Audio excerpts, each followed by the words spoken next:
Well, I'm joined now from Washington by Jerame Davis, Executive Director of National Stonewall Democrats, and from New York by Brian Brown, the President of the National Organization for Marriage. Jerame Davis, will the cash be converted to votes? I am sure that the cash will be converted to votes. I think that most of the people who are not going to vote for President Obama because of his position on marriage already weren't going to vote for him anyway. Isn't that true of the people who were going to vote for him, though, as well? I mean, is this actually going to make any difference? I think it'll make a difference. It has definitely energized his base.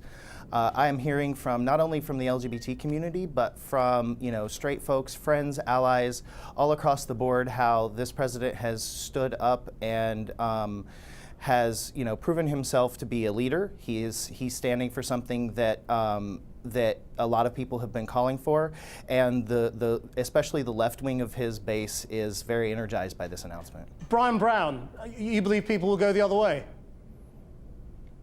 Oh, I think that's clearly the case. I think President Obama just evolved himself to a one-term president. Look, North Carolina passed a strong constitutional amendment protecting marriage as the union of a man and a woman by 61%. North Carolina is exactly the type of state that President Obama needs to win to get a second term. And these voters were out in droves. This was a total landslide for traditional marriage. And if you look at all of the swing states, state after state, when people have had the chance to vote, they've voted to define marriage as the union of a man and a woman. The polls that you're referring to have been wrong time and time again. The people of this country know what marriage is, and they know that marriage is the union of a man and a woman. And I think President Obama has now energized support for Mitt Romney, and he has definitely hurt himself with African-American voters, with blue-collar Catholic Democrats who've been a key swing constituency since Reagan. So I think you're going to see him lose this election, and part of the reason is clearly because of how radical he's turned. Jerame Davis? Yes. What do you say in answer? I think it's very important to point out that Mr. Brown's organization is labeled as a hate group in this country by the Southern Poverty Law Center, and they have actually you're factually wrong. Leaked internal documents. Leaked internal documents have shown that they are intentionally trying to drive a wedge between the African American community and the LGBT community. So I would find it really suspect. But what about the Mr. substantial Brown point, says, which is that when people are asked to vote in referendums in states, and when state legislators pass laws on this, it's going against you, not for you? Of course, when the majority is asked to vote on the civil rights of the minority, there's always going to be a disconnect. But if you look at the national polling on marriage equality, the fact is that the majority of the country has consistently now shown that it is supportive of the freedom to marry, and 69% of Democrats support the freedom to marry, and 56% of independents support the freedom to marry. It's only the Republican Party that doesn't support this. Jerame Davis, why does it? Sorry, not Jerame Davis. Brian Brown. Why does it bother you so much? I mean, the president made some pretty reasonable observations, didn't he, about the friends of his children, about other friends that he knows, people who work for him, and that he couldn't deny them their rights. I mean, why does this one issue at a time of global economic crisis galvanize you so much?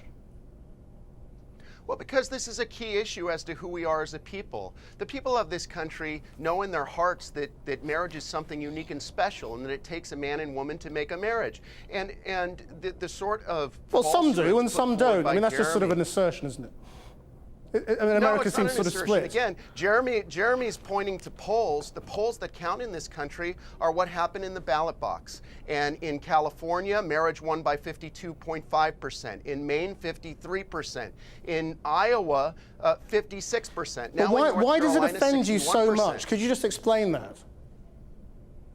Well, because there's something unique and special about men and women coming together in marriage. When you redefine that, you don't just redefine it about... What is so special? You don't just redefine it for the couple down the street. You redefine it for everyone. So what we've seen is that we've seen Catholic Charities adoption agencies being put out of business because the state says, no, you can't adopt children anymore because we consider it to be discrimination and bigotry because by your own religious beliefs, you can't adopt children to same-sex couples. Okay. This is a profound transformation separation of the family. It has significant impact on religious liberty, and the people of this Jeremy country Davis, know. just They know finally, it's wrong. but do you believe Barack Obama when he says he only just worked this out?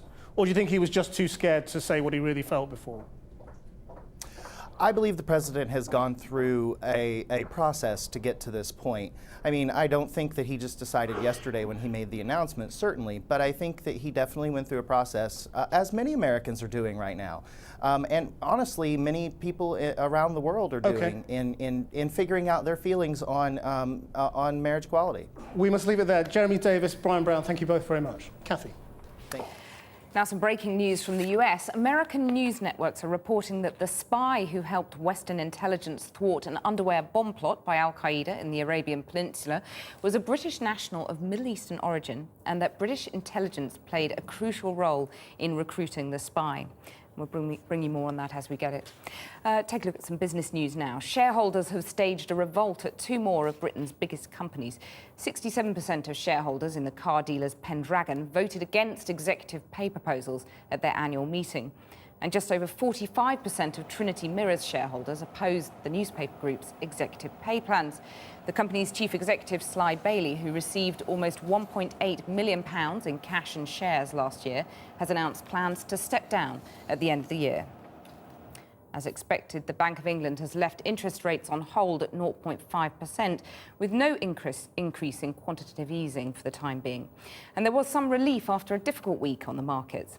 At the close, the index of 100 leading shares was up for the first time in a week by just under 14 points, a rise of 0.25%.